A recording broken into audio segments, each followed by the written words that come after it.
Good afternoon. Welcome to the press conference for Aryna Sabalenka. Please raise your hand if you would like to ask a question. Aryna, into the quarterfinals. You must be feeling pretty good right now. Yeah, of course, I'm super happy. It was great performance from me today, and yeah, she's tough opponent. Happy to be through. Questions? Yasmin? Hi Aryna, well done. Obviously in the last match you played Emma and she had a lot of the support, but once the match was done it felt like the crowd then fell in love with you. So do you feel like you've sort of picked up some new casual British tennis supporters who could help you go all the way? Yeah, I mean today I definitely felt all the support and it was so amazing playing and feeling the support, and I didn't have to pretend that they were cheering for me because they were really cheering for me. And I mean, what can be better than that? I really enjoyed that, and I really hope that it can stay the same all the way, and they're gonna help me energy-wise to stay strong and to face all of the challenges. Hello, Aryna. It's Anthony here from Quality Shot Tennis. Elise is a player that can play a very all-court game style. Earlier this week, you said that you have improved a lot in your slices and drop shots departments. What was your strategy like going into the match to combat those slices and drop shots that she was hitting? Yeah, I knew that she'll try to slow the game and that she's gonna go for all of the slices. I was just trying to not to overhit those balls and as much as possible try to approach the net. And that was the strategy basically, like staying aggressive, and whenever she slices, just like not rush things and approach the net. Aryna, you've won 14 straight tiebreakers. Talk about your mindset going into those tiebreaks and why you think you've been so successful. Well, I think just because I'm not thinking about the stats during the match helps me to stay focused from the very beginning till the very end of the tiebreak, because tiebreak is it's a tricky game. Everything can just go one way or another, and you just gotta be focused on each point and be aggressive. You know, not to I don't know, slow down your arms, just like go for emotions and play as it just a games, and stay aggressive. Aryna, when you play a player like Laura Sigmund, who admits that her game is something that is annoying to a lot of opponents, what goes through your mind and what's difficult about that versus a heavy hitter? Well, it's tricky, and especially on the grass when the all of those shots, like it just slows down, and you have to stay really low and work with your legs a lot, and especially on the grass it can be really tricky, her game style, and yeah, it's annoying, but I've been facing a lot of tricky players, and I think for me personally the main thing is not to overrush and not to get frustrated by her game, and focus on myself. And I know that if I'll be focusing on myself and I'll be fighting for every point, I know that I have enough of variety. I have a strong game to handle that tricky shots. If there's time for a follow-up. Yeah, sure. Great, thanks. You've spoken about the dreamlike quality of Wimbledon for you. What do you remember of those dreams early and how they come out?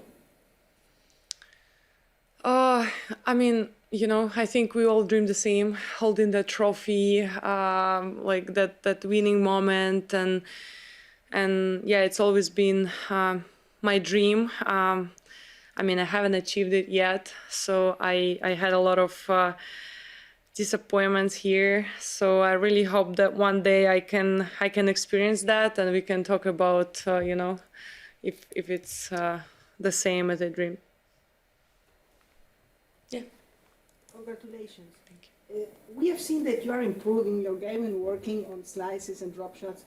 Do you think that to be more aggressive also can be going more to the net to win matches on another way that you did before?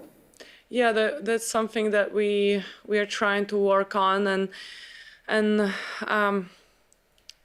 you have to be really fearless to go to the net. And I think maybe right now I'm not that fearless, but whenever I see the moment I go to the net and I'm confident in my game on the net, it just like maybe right now I'm not really sure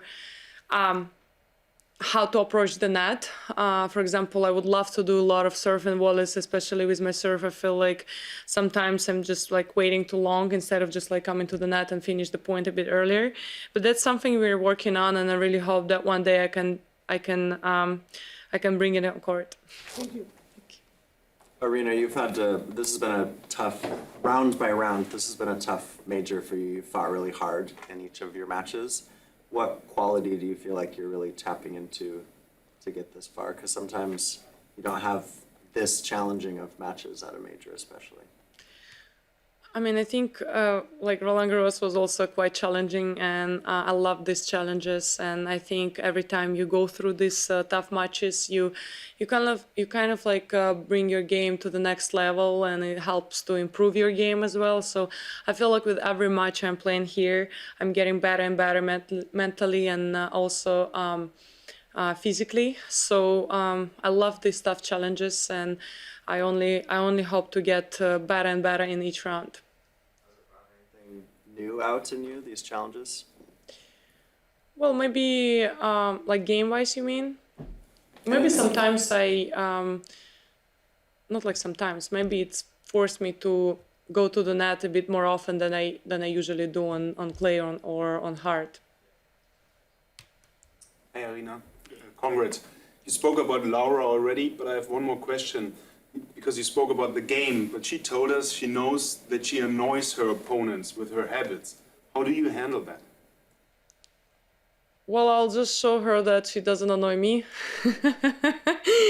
I mean, I played against a lot of tricky players who's doing all of those slice shots, approaching the net, going for lobs. So I think mentally I know how to approach these players, and I really like my focus going to be on myself, and I really hope that I'm not gonna waste my energy on focusing on another side. Bill? Congrats. Thanks. You just mentioned the mental side of the game, and you're deep into your great career. You've been studying the game for a long time. Yeah, really long. Can you believe? Oh my God, 21 years. Must be tired. Anyway, No, not yet. my question is a little different, but of all the players you've talked to during your career or you've played against, who are the 2 or 3 who you think have the most insight, most knowledge, most feel for the sport? Trying to think right now. I think not like someone I played against, but definitely talking a lot to Novak. Like he definitely has a lot of knowledge of the game, and it's really helped me a lot several times. I mean, basically whenever I talk to him, it really helping me. But like someone I played against, I think actually Barty, she was always very smart, and she definitely understand the game quite well, and yeah, I think she was the the smartest one. And if I could follow up just very quickly, when you speak to Novak, is it more about strokes and on-court and shots and management, or is it bigger picture about career and process? It's a lot of things. It's one of the conversation went to like managing energy, another one about the mental part of the game. Then we had another conversation about like mentally approaching like those big finals. So yeah, I think mostly we're talking about mental part of the game, but I mean, and also one time he really helped me with the return. Now he's like always making fun of me copying his return, but I'm like, man, it's working. I mean, I'm copying the best. So actually, probably I have to talk to him a bit more about tennis stuff. Okay. Thank you very much. Thank you.